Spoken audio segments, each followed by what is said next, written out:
Hello my dear students, welcome to our channel. તો આજનો આપણો ટોપિક છે અંગ્રેજીમાં વાતચીત કઈ રીતે કરવી. અંગ્રેજી બોલતા શીખવાનું છે. ઘણા બધા વિદ્યાર્થી જે છે તે વાંચતા લખતા એકદમ કમ્પ્લીટ શીખી જાય છે, પરંતુ જ્યારે બોલવાની વાત આવે તો અગવડ પડતી હોય છે કે બોલતા આપણને ફાવતું નથી. જલ્દીથી મોંમાંથી એવા શબ્દો નીકળતા જ નથી આપણે ભાવનાઓ પ્રમાણે. તો આ બધું કેમ થાય છે એના પર આપણે સૌપ્રથમ વાત કરશું.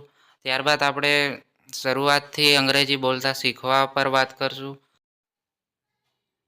તો અહીંયા આપણે સૌપ્રથમ એ જોઈએ કે અંગ્રેજી બોલતા કેમ નથી આવડતું. આનું કારણ શું છે કે આપણને નથી આવડતું. સૌથી પહેલાં કારણ જે છે એ છે બાળપણથી ગુજરાતીમાં બોલવું.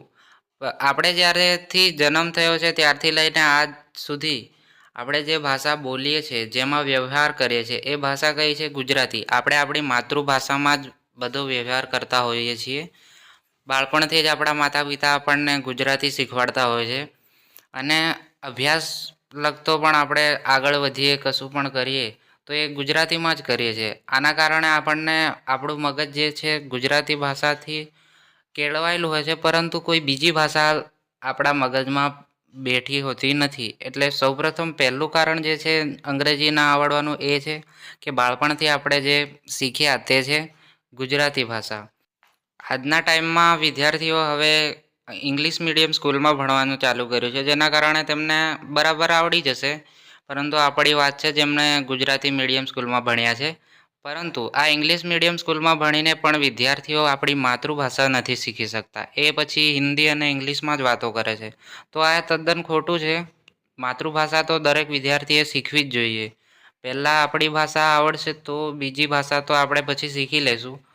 પરંતુ આપણી માતૃભાષા શીખવી ખૂબ જરૂરી છે, એ વાતનું પણ ધ્યાન રાખવું. હવે આગળ જોઈએ. તો અંગ્રેજી બોલતા ના આવડવાનું બીજું એક કારણ છે જે છે અભ્યાસ કર્યો તે ગુજરાતી ભાષામાં. આપણે અભ્યાસ કરીએ છીએ સ્કૂલમાં, તો ત્યાં પણ આપણે બધા સબ્જેક્ટ એટલે વિષયો જે છે તે આપણી ગુજરાતી ભાષામાં ભણીએ છીએ. જેના કારણે આપણને આપણી ભાષામાં જ બધું આવડતું હોય છે, અંગ્રેજીમાં ફાવતું નથી. અને એના કારણે આજે આપણને બોલવામાં ખૂબ જ અગવડ પડતી હોય છે. હવે આગળ જોઈએ. ત્રીજું કારણ જોઈએ તો આપણે મિત્રો જોડે કે પછી ઘરના સદસ્યો જોડે આપણી ગુજરાતી ભાષામાં જ વાત કરીએ છીએ. ભલે તે કોઈ ફંક્શન હોય, કોઈને ત્યાં જવાનું હોય, કોઈ મીટિંગ હોય, કોઈ કામ ધંધો હોય કે બજારમાં ફરતા હોય, તો આપણે આપણા ગુજરાતમાં રહીએ છીએ અને આપણી માતૃભાષામાં જ વાત કરીએ છીએ.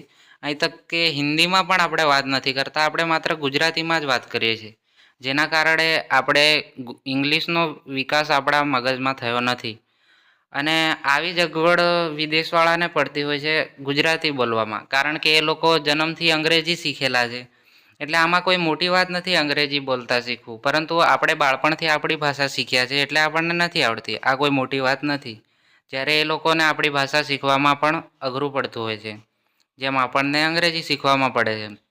એટલે કોઈ મોટી વાત નથી, પરંતુ થોડું પ્રેક્ટિસ કરશું તો આવડી જશે. બરાબર, આગળ જોઈએ. તો હવે આપણે જોઈએ અંગ્રેજી બોલવાની શરૂઆત કઈ રીતે કરવી. લખતા અને વાંચતા આપણને સ્કૂલમાં શીખી જ લઈએ છીએ મોટાભાગનું, એટલે એ તો આપણને આવડે જ. પરંતુ બોલવામાં જે તકલીફ પડે છે એ દૂર કરવા શું કરવું, એના માટે આપણે આ 3 ટોપિક જોઈએ.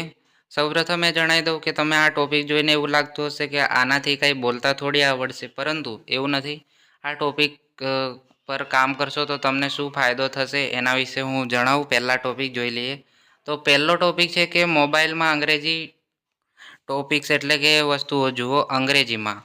આપણે આજે સ્માર્ટફોન યુઝ કરીએ છીએ બધા જ, જેમાં ઇન્સ્ટા, યુટ્યુબ બધું જોઈતા હોય છે.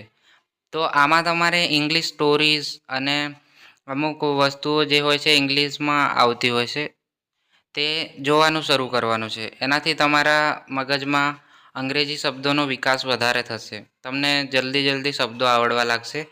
સેકન્ડ છે ન્યૂઝપેપર વાંચો અંગ્રેજીમાં અને પુસ્તકો પણ, જેથી તમને વધારે જલ્દી બોલતા આમ આદત પડશે અંગ્રેજી બોલવાની.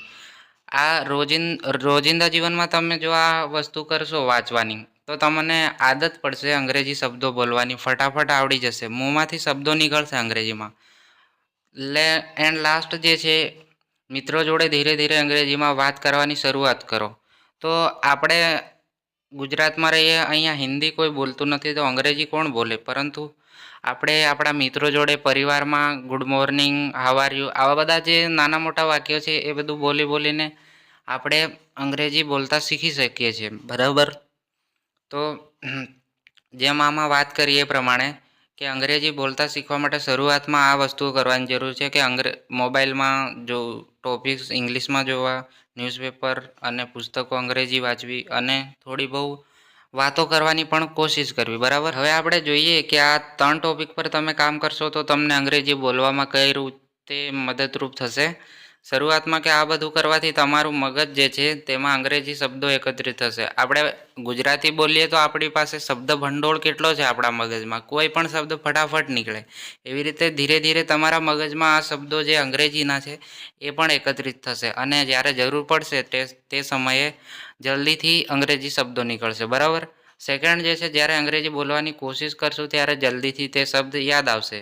આપણા મગજમાં શબ્દો હશે તો આપણને ફટાફટ યાદ આવશે ને. જ્યારે આપણે એની પ્રેક્ટિસ જ ના કરી હોય તો કઈ રીતે યાદ આવે? એટલે પુસ્તકો વાંચવાથી, મોબાઈલમાં અંગ્રેજી ટોપિક્સ જોવાથી આપણા મગજમાં અંગ્રેજી શબ્દો વધારે આવશે અને આપણે બોલતી વખતે અગવડ પડશે નહીં.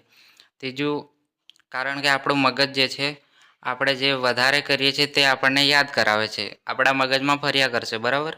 ધીરે ધીરે આ બધા અંગ્રેજી શબ્દો મગજમાં આવી જશે અને પછી આપણે બોલવાની કોશિશ કરીશું તો આપણો મગજ આપણને જલ્દીથી એ શબ્દો મોકલશે, બરાબર? હવે વાત આવી અન્ય સેન્ટેન્સની ને એવી બધી, તો હું શીખવાડીશ તમને રોજિંદા જીવનમાં જે વાક્યો બોલવામાં આવે છે એ અને અન્ય શબ્દો જે અઘરા હોય છે તે. જેમ કે એક્ઝામ્પલ અહીંયા જોઈ લો, હાઉ આર યુ એના મિનિંગ સાથે તમે કેમ છો, સામે આન્સર આપે આઈ એમ ગુડ, હું સારો છું. આવી રીતે રોજિંદા જીવનમાં વાતચીત કઈ રીતે કરવી એ હું શીખવાડીશ તમને, બરાબર? તેના માટે ચેનલને સબસ્ક્રાઈબ કરી રાખો અને આ અન્ય અંગ્રેજીના ટોપિક્સ માટે તમે વિડીયો જોઈ શકો છો, બીજા પ્લેલિસ્ટ અવેલેબલ છે.